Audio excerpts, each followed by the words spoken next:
మేమంత అమాయకురాలమా ఏంది? మత మార్పిడి తెరిసా ఇక్కడ ఉంది, డబ్బులు తిరిగి ఇవ్వడమే. నెక్స్ట్ మళ్ళీ మన దేశానికి వద్దాం.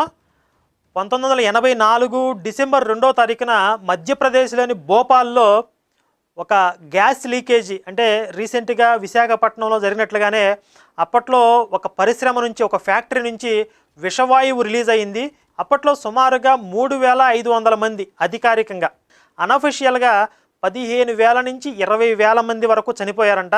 చనిపోయిన వాళ్ళు చనిపోగా ఇంకా చాలామంది ఆ దుష్పరిణామాలని అనుభవిస్తున్నారు చాలా కాలం పాటు. ఇప్పటికి కూడా ప్రజెంటు ఈ కరోనా మహమ్మారి కూడా అప్పట్లో విషవాయువు వల్ల ప్రభావితమైనటువంటి ఆ ప్రజలని ఎక్కువగా అటాక్ చేస్తుంది అనే విషయం కూడా ఈ మధ్య తెలిసింది.